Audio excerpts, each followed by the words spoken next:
महाराष्ट्र के कोल्हापुर ज़िले के एक गांव में एक मस्जिद पर कुछ शरपसंदों ने अटैक किया।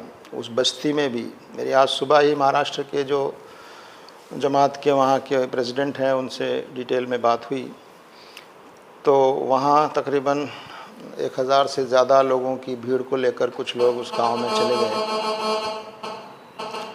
और उन्होंने न सिर्फ ये कि वहाँ के मुसलमानों पर अटैक किया, घरों पर हमला किया और डर की वजह से बहुत से लोग घरों को छोड़कर, गांव को छोड़कर दूसरी जगह मुंतकिल हो गए। और फिर जो मस्जिद थी उस मस्जिद पर भी अटैक किया, उसको भी नुकसान पहुंचाने की कोशिश की। तो इससे अंदाज़ा ये होता है कि इस मुल्क में जो शरपसंद लोग हैं अभी भी उनके हौसले पस्त नहीं हुए हैं, अभी भी उनके हौसले बुलंद हैं। और ऐसे वाक़यात और ऐसे कानून हाथ में लेने के जो वाक़यात हैं वो तभी होते हैं जब शरपसंदों को और एंटी सोशल एलिमेंट्स को, नफ़रत फैलाने वाले जो एलिमेंट्स हैं उनको ये यकीन होता है कि उनके ख़िलाफ़ कोई कार्रवाई नहीं होगी, तभी वो ऐसा करते हैं। और हम देख रहे हैं अभी तक कोई ऐसी नुमाया कार्रवाई उनके ख़िलाफ़ नहीं हुई है। हालांकि सरकार ने और वहाँ के लोगों ने कहा है हम इसको देख रहे हैं, जांच कर रहे हैं कौन लोग हैं, क्या हैं, और लोगों का दबाव है, लेकिन ये हम सब के लिए, पूरे मुल्क के लिए एक शर्म की बात है।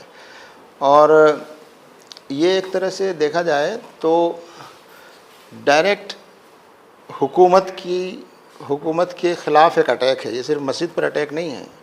हुकूमत का काम है लॉ एंड ऑर्डर मेंटेन करना, हुकूमत का काम है अमन अमान क़ायम करना, हुकूमत और एडमिनिस्ट्रेशन का काम है कि लोगों की जान माल और इबादत गाहों की, घरों की हिफाजत करना।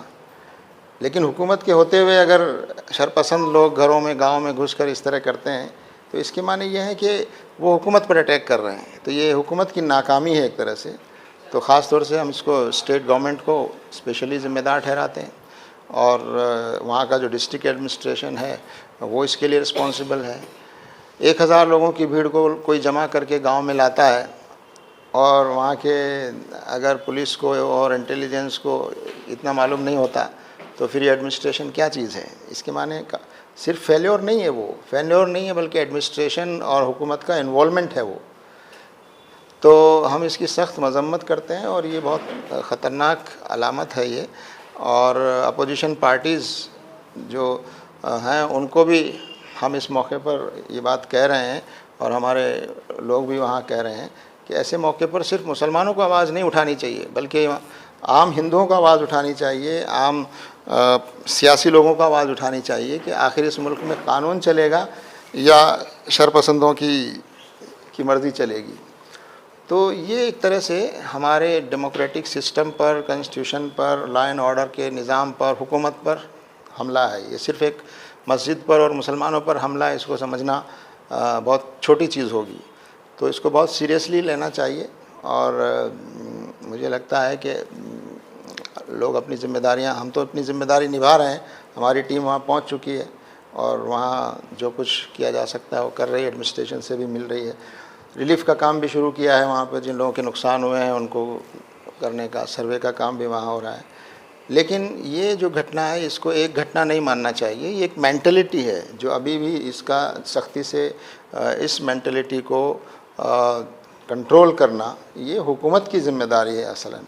कि जो पुराने लॉज थे उनको अमेंड किया जा सकता था और उसी में तरमीमात की जा सकती थी, मगर इस हुकूमत ने एक काम तय किया कि उनको पूरी तरह ख़त्म करके एक नए लॉ लाया गया, उनको नया नाम भी दिया गया, हिंदी में नाम दिए गए।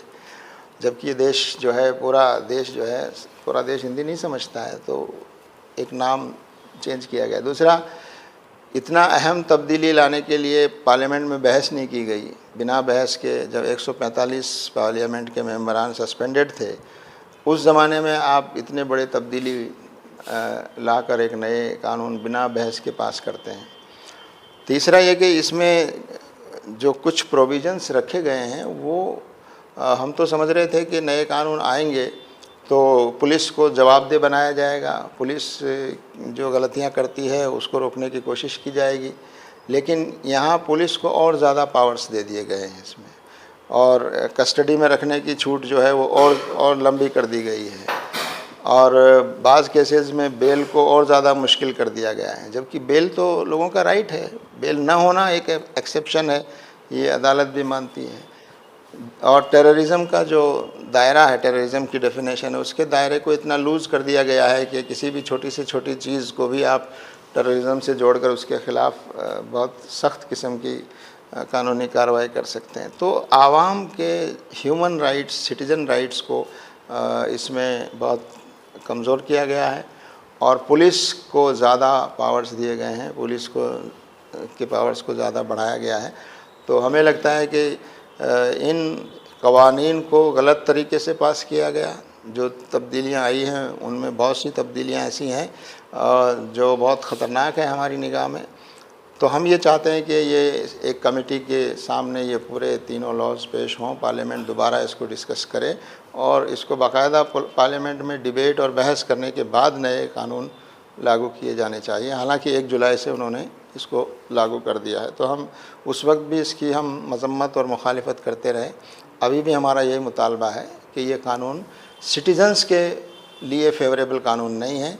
ये एक पुलिस स्टेट की तरफ हमारी हुकूमत को ले जाना चाहते हैं, और पुलिस को बहुत ज़्यादा पावर्स देने का प्रोविज़न इन नए कानून में पहले के मुकाबले में ज़्यादा रखा गया है। इस तरह की जो फ़ैसले आते हैं तो ऐसा लगता है कि इस फ़ैसले को देने में भी जो मुस्लिम पर्सनल लॉ है और जो पर्सनल लॉ में जो प्रोविज़न्स दिए गए हैं उन प्रोविज़न्स का लिहाज नहीं रखा गया है, और सिर्फ 125 सेक्शन को इंडिपेंडेंटली लागू नहीं किया जा सकता, जबकि इस मुल्क में और दूसरी दस्तूर में जो सेक्शंस हैं उनको सामने रखते हुए ये फ़ैसला होना चाहिए था।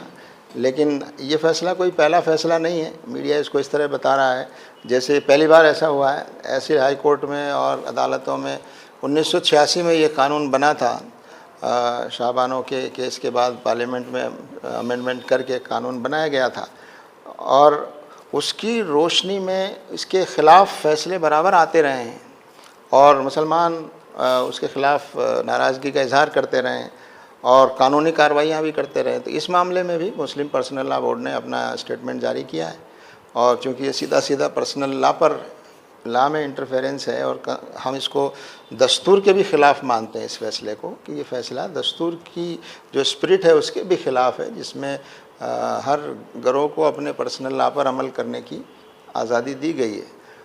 तो इसके ख़िलाफ़ अपील में जाने की बात तय हुई है, और मुस्लिम पर्सनल लॉ बोर्ड इसमें लीगल इसके ख़िलाफ़ अपील करेगा, और पहले भी फ़ैसलों में अपील की जाती रही है। जी, आप सभी को सलाम व आदाब।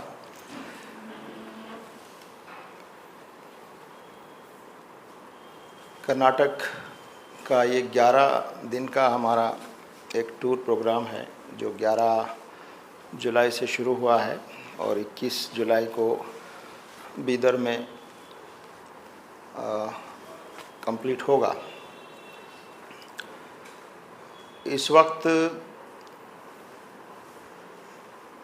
जो हमारे दौरे का मकसद है वो एक तो ये कि अभी इलेक्शन कंप्लीट हुए हैं, नई सरकार बनी है और हालात में तब्दीली आई है, चेंजेस आए हैं। तो हम जमात इस्लामी हिंद का जो कैडर है उससे इंटरेक्शन कर रहे हैं और उनके सामने आज के हालात में क्या किया जाना चाहिए और इन हालात में हमारी क्या ड्यूटीज़ हैं उस पर हम हमारे कैडर से भी बात कर रहे हैं। साथ ही हम इस मुल्क में जो सिविल सोसाइटी है और सोशल एक्टिविस्ट्स हैं और रिलीजियस लीडर्स हैं और समाज को, सोसाइटी को इन्फ्लुएंस करने वाले जो अहम लोग हैं, उनके साथ भी इस दौरे में हर जगह हमने मुलाकात की है, इंटरेक्शन के प्रोग्राम हुए हैं और उनके साथ बैठकर बातचीत हुई है कि इन नए हालात में हम कैसे हमारे देश को, हमारे मुल्क को आगे ले जाने की कोशिश करें। इसी के साथ साथ हम इस दौरे में ये कोशिश भी कर रहे हैं कि हमारे देश में सबसे जो ज़्यादा इस वक्त चीज़ें मुतासिर हुई हैं, उनमें जो कॉन्स्टिट्यूशनल वैल्यूज़ हैं पिछले 10 सालों में, उनको काफ़ी नुकसान पहुंचा है। जो कॉन्स्टिट्यूशन वैल्यूज़ में equality of citizens, liberty and freedom, आज़ादी कि हर एक शख्स अपनी पसंद का मज़हब, अपनी पसंद की आइडियोलॉजी अख्तियार करे। तीसरा जस्टिस, सबके साथ जस्टिस हो, इंसाफ हो, अदल हो। और चौथा फ्रेटर्निटी, आपसी मोहब्बत, प्रेम और भाईचारा। ये चारों वैल्यूज़ काफ़ी बुरी तरह से डैमेज हुई हैं पिछले 10-12 सालों में। लेकिन हम समझते हैं कि इन चारों वैल्यूज़ में सबसे ज़्यादा डैमेज होने वाली जो चीज़ है, जिसको किया गया है, वो है फ्रेटर्निटी, आपसी मोहब्बत, आपसी प्रेम, आपस के हमारे ताल्लुकात, उनको सबसे ज़्यादा नुकसान पहुंचाया गया है। तो इस दौरे में हम उसको मजबूत करने और उसको मजबूत करने के लिए सोसाइटी में, समाज में एक बेदारी लाने, उसके लिए हमारे कैडर को भी मोटिवेट करने और सोसाइटी के जो इन्फ्लुएंस करने वाले लोग हैं उनको भी उनकी ज़िम्मेदारी याद दिलाने कि सोसाइटी में हार्मनी और फ्रेटर्निटी, भाईचारा जो डैमेज हुआ है उसको दुरुस्त करना है, बराबर करना है और उसको बेहतर और मजबूत बनाने की कोशिश करना है। जमात इस्लामी हिंद ने पूरे मुल्क में पिछले कई सालों से इस फ्रेटर्निटी और भाईचारे को मजबूत करने के लिए सद्भावना मंच कायम करने का एक पूरी मुहिम पूरे देश में चला रखी है पिछले कई सालों से। और जगह जगह अलग अलग मज़हब के लोग, सोसाइटी के समझ रखने वाले लोग, अमन पसंद लोग, उनकी टीम्स बना के उन सद्भावना मंच हम कायम कर रहे हैं पूरे देश में। और इस साल, इस पूरे 4 साल का जो हमारा मंसूबा है पूरे भारत का, उसमें 1000 सद्भावना मंच हम पूरे देश में कायम करने का हमने मंसूबा बनाया है। इसी तरह से धार्मिक लोगों को जमा करने, हम समझते हैं कि धर्म गुरुओं का, धार्मिक लोगों का आज भी हमारे देश में बहुत असर पाया जाता है और धर्म गुरुओं की बात लोग मानते हैं, जो अच्छे धर्म गुरु हैं, जो अच्छी इमेज वाले धर्म गुरु हैं। आजकल कई धर्म गुरु ऐसे भी हैं जिनकी तस्वीर अच्छी नहीं है, लेकिन जो सही माने में धर्म गुरु हैं, समाज जिनको फॉलो करता है और जो अमन पसंद और पॉजिटिव चीज़ों के लिए काम करने वाले, ऐसे धर्म गुरुओं को भी हम एड्रेस कर रहे हैं, जमा कर रहे हैं। और हमने नेशनल लेवल पर एक धर्म गुरुओं का एक फोरम, धार्मिक जन मोर्चा भी बनाया है, जो पूरे देश में इस काम को बढ़ा रहा है। और स्टेट्स में, हर स्टेट में हम कोशिश कर रहे हैं कि धर्म गुरुओं का भी एक अलग से मंच हो। आपके कर्नाटका में तो बहुत पहले से काम कर रहा है, लेकिन अब 13 स्टेट्स में ये धर्म गुरुओं का मंच, जिसका नाम धार्मिक जन मोर्चा रखा है हमने नेशनल लेवल पर, और स्टेट में उनकी जो रीजनल लैंग्वेज है उस लैंग्वेज में उसका नाम रखा गया है। कर्नाटक में शायद उसका नाम धार्मिक सौहार्द वेदिके, धार्मिक सौहार्द वेदिके नाम से धार्मिक जन मोर्चा कर्नाटक में भी काम कर रहा है। तो इन पहलुओं से हम कोशिश कर रहे हैं और नए हालात जो पॉलिटिकल चेंज हुए हैं उनमें सिटीजन्स की क्या जिम्मेदारियां हैं कि हम जो अपोजिशन पार्टीज़ हैं उनको कैसे उनकी ड्यूटीज़ याद दिलाएं कि वो ईमानदारी के साथ, मजबूती के साथ इस मुल्क में अपनी ड्यूटीज़ को निभाएं, और साथ ही आवाम को कैसे बेदार करें कि इस मुल्क में आवाम जो है, जमहूरी मुल्क में, जमहूरियत में, डेमोक्रेसी में सबसे ज़्यादा पावरफुल आवाम होना चाहिए। आवाम अगर जागरूक है, पावरफुल है, तो फिर सरकारें भी ठीक से काम करती हैं, सरकारें भी कंट्रोल में रहती हैं, पार्टियां भी कंट्रोल में रहती हैं। तो हमारा ज़्यादा फोकस ये है कि आवाम को उनकी ताकत और क़ुव्वत याद दिलाई जाए कि असल मालिक इस मुल्क के जो हैं, असल जिनकी ताकत है वो आवाम की ताकत है। और आवाम अपने रिप्रेजेंटेटिव चुनते हैं असेंबली और पार्लियामेंट में, और उसी से हुकूमत बनती है। तो ये सब आवाम के नुमाइंदे हैं, आवाम के सामने अकाउंटेबल हैं, आवाम के सामने जवाबदेह हैं। आवाम का ये हक़ है, आवाम का ये अधिकार है कि वो सरकार से पूछती रहे कि वो ठीक से काम कर रहे हैं कि नहीं, वो अपनी ड्यूटीज़ ठीक से कर रहे हैं कि नहीं। गलत कर रहे हैं तो आवाम उनको रोके टोके और उन पर दबाव बनाए, और अगर अपोजिशन पार्टीज़ भी अपनी ज़िम्मेदारी ठीक से अदा नहीं कर रही है तो आवाम उन पर भी दबाव डालें।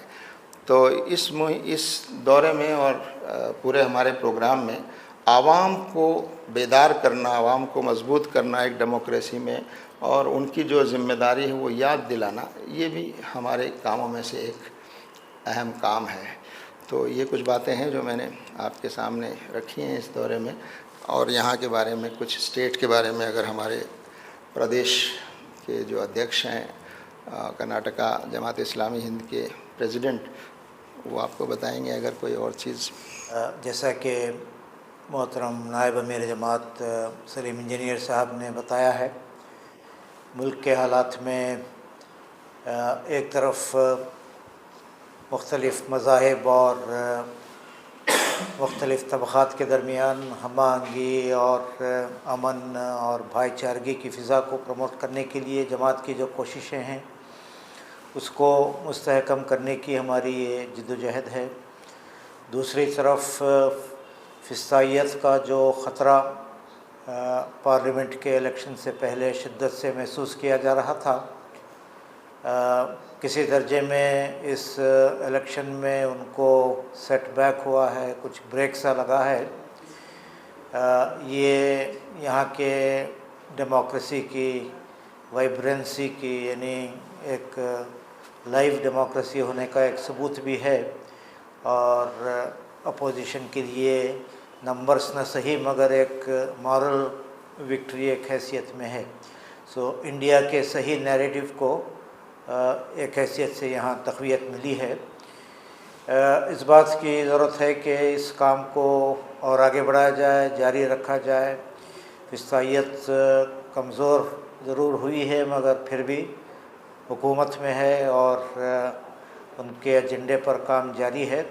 चुनांचे फ़िस्तायत का मुकाबला अवामी ताकत से, इंडिया के सही नैरेटिव को बिल्ड करने के ज़रिए से, और सिविल सोसाइटी को और यहाँ के सभी तबक़ात को उनको जागरूक करने से, उनको उनके अंदर अवेयरनेस क्रिएट करने से ये बात मुमकिन हो सकती है।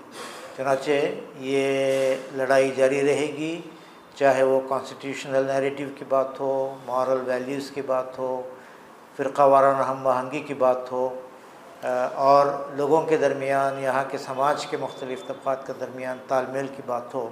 इसी मकसद को बयान करने के लिए इसके सिलसिले में एक तरफ जमात से जुड़े हुए लोगों को भी और दूसरी तरफ मिल्लत को और समाज के दीगर तबक़ात को भी मुतवज्जे करने के लिए ये हमारा दौरा चल रहा है। बहुत अल्हम्दुलिल्लाह हर जगह कामयाब प्रोग्राम हुए हैं। सद्भावना मंच पहले से कर्नाटक में 15-20 मकामात पर एक्टिवली काम कर रहे हैं।